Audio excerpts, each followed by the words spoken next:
They don't get their shoulds. Like, think about it. Most people have a list of shoulds, don't they? Don't you have a list of the shoulds, things you should do, you should follow through on?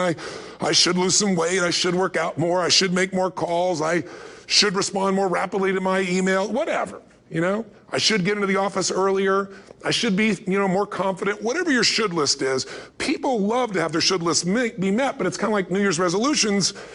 If it does, it's really exciting, but if it doesn't, which is most of the time, it's a little disappointing, but you kind of know it's not going to happen. But when you decide something is a must for you, an absolute must, when you cut off any possible, you say, I'm going to find the way or I'm going to make the way.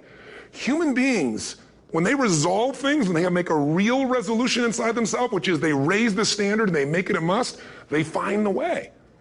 Think about it in your own life. Haven't you had some area of your life where you raise your standard and your life has never been the same? Maybe at one time in your life you smoked cigarettes, or you did something and you did it for years and you kept trying to change it and kept telling yourself I should. And then one day something happened. Something just clicked you over. Something took you over that kind of tipping point.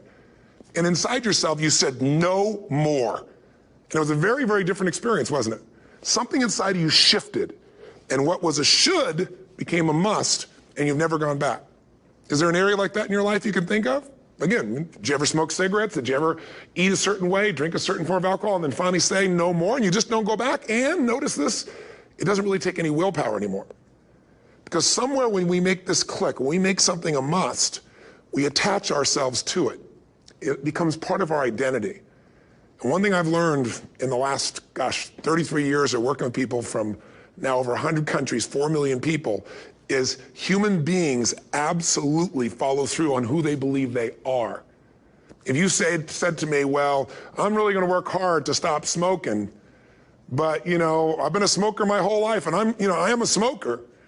I know your days are numbered. You're going to be back smoking cigarettes again, because we all act consistent with who we believe we are. I tell people the strongest force in the whole human personality is this need to stay consistent with how we define ourselves. If you define yourself as somebody who is really conservative, you're not going to be crazy and act nuts unless you're really drunk or something, and then you can say it's the alcohol, when it's really just you finally getting permission to be yourself. The alcohol is your excuse. If you're a really crazy person, you act crazy, outrageous, playful. You don't act conservative because that's not who you are. Very often people say, well, I can't do that. I'm not that kind of person. And I always say to people, really, when did you define yourself? I mean, really, how many years ago did you come up with what you could and couldn't do in your life? How many years ago? Most people, if they really look at how they're living their life today, it's based on a set of standards, a set of beliefs that they made choices about 10, 20, 30 or more years ago. I mean, very often we made decisions in our youth or very young about what to believe, about what we were capable of, about who we are as a person, and that becomes the glass ceiling, if you will, that controls us. There's a corny metaphor, but it's true. I remember one time I was with my family at the circus, and there was a person there, and they had this big, giant elephant. And you look at this elephant, and they take this little rope, put it around the elephant's neck, and they drive this stake into the ground. And I mean, you look at this, and you know that elephant could rip down the entire tent with almost no effort. And yet, the elephant doesn't struggle, doesn't try. Why? Because the elephant's conditioned. And they take that elephant and condition the elephant when it's a baby elephant. That's how they train him. When it's a little baby elephant and it doesn't have the power yet, they put a big rope around it and they drive this huge stake in the ground, and the elephant fights and fights and fights. And one day, finally, that elephant decides, I'm not capable of pulling this out. And once that becomes the definition of an identity of anyone, an elephant in this case, they don't even try anymore. It's just who I am, that's how it is, that's just the way it is in my life. I'd like to ask you to take a look at any place you've got a limitation and ask yourself, when did I decide to accept that limitation? And you may not even see it as a limitation. You might see it as just that's who I am. But so often in our lives, we've adapted to be a certain way so that we don't fail or so that people will like us or respect us, but it's not necessarily who we are. Joy comes when you're spontaneous. It's really hard to be truly happy when you're not being yourself. And most of us have no clue who we are. And so a big part of my work, if you've ever been to an event, you know, is to get people to do things spontaneously without thinking, because that's when the real you shows up. That's when the energy comes alive. And when you do that, when you start to connect to your true nature, suddenly there's energy available for you to set a higher standard for what you want in your life. That's what this is really all about. And when I talk about standards, when I talk about, shoulds versus musts, think about your own life. I know there have been areas in your life where some point in time you just shifted and you raised the standard and your life changed. Because whatever people have their identity attached to, they live. We live who we believe we are. That's just how it works. It's just kind of like, I'll give you an example. Look at your physical body. Your physical body today is an absolute reflection of only one thing, not your goals, not your desires, but your standards.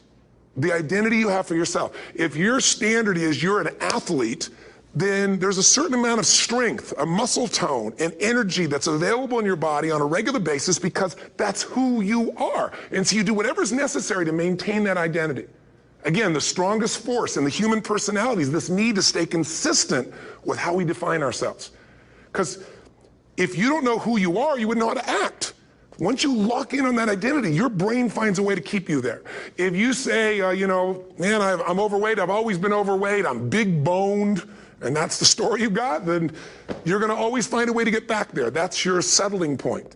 That's your identity. That's where things lock in. If you see somebody who's in really great shape, you ask them, do you work out? You know the answer. Yes, how often? And they'll tell you 3 times, 4 times, 5 times a week, whatever. In a seminar, I'll ask people, who here works out at least 5 days a week? And I'm stand up. And you look around that room, and you know that they work out 5 times a week because you can see their body. You don't just get a result without some kind of action, without some form of ritual. Ritual meaning actions you do consistently.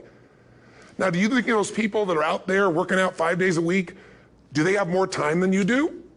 Or I have, or anybody else? Of course not. Is their life less busy? Of course not. It's just a must for them. They must work out that way, and they've made that turn and their life's changed. So I'm not saying you have to work out 5 days a week. I'm just saying whatever you really want, wants don't get met consistently. Standards do. Whatever you identify, this is who I am. And so it's not so much about changing your identity as there's expanding it. Deciding that, instead of your goal is to lose 10 pounds, which is not compelling, what if your vision was to get back to my fighting weight? This year, this month, this next 90 days, I'm gonna transform my body. I'm gonna take on a new challenge. I'm gonna find some technique or strategy, there's a million of them, that can reframe myself where I want to feel younger, stronger, more vibrant than ever before. Here's my reasons. Because I want the energy to really make my life work. Because it's tough out there and I want to be stronger than I've ever been before. I want to go in front of the mirror and if I'm naked, not, want to laugh. I want to look there and take a good look and go, yeah, I'm proud of whatever I see there. Whatever it takes, something's gonna make you laugh, smile, something that's gonna tease yourself, but something's gonna move you to another level. If you identify yourself in a new way and you own that every day, and that becomes the standard of how you live, you'll find the way to make that standard real. Money's the same way. Think about it, it doesn't matter what's happening, quote unquote, in the marketplace. People that make money find a way to make money no matter what, don't they? I mean, most people's standard is to pay their bills. So that's what most people find a way to do, even when economic times get tough. Most people, if that's their absolute standard, they find a way. Some people's standard is pay their bills most of the time. And so most of the time they do. Some people's standard is not just to pay their bills, but to take care of their family and maybe even some of their friends. And they find a way. In fact, some people may be in a family where they don't have enough money. They barely have money to pay their bills. They work their guts out. And then somebody, their mother, their father, somebody else, their sister gets ill, and there's not enough money to take care of it. Nobody else has money in the family. They don't either, but they find a way to get that money to take care of their mother or father, don't they? And pay their bills. They never could do it before. Why?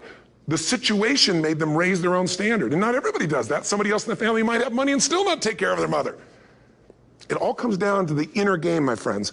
Changing your life is a change in the inner game. The outside world you can't control, but you have absolute control over this one if you learn the dynamics of what shapes you. And identity is one of those simple, clear, fundamental basics that if you start to shift it, everything else will shift in your life as well. Some people, by the way, have to have more than enough money to do what they want, when they want, where they want, with whomever they want, contribute the way they want. And if that's their must, they find a way. I know that sounds overly simplistic, but it's true. Somebody once said you can take all the money in the world out of the hands of everybody, out of all the wealthy people in the world who are really successful, give it to other people. It wouldn't take too long, those people would have it back in their hands. It's not because they're manipulative, it's because they have a standard. Some are manipulative, don't get me wrong, but they've got a standard of what they're gonna find a way to make happen. I'm just simply saying to you, take those 3 magic words and live them. Raise your standard. And if you really wanna do it, then I'll tell you the most important secret. Have you ever done this? Have you ever told yourself you're raising your standard? Okay, I'm gonna go make this happen. I'm gonna go make this much money. I'm gonna transform my kids. I'm gonna create the ultimate relationship in my life. I'm gonna transform my body. Whatever it is.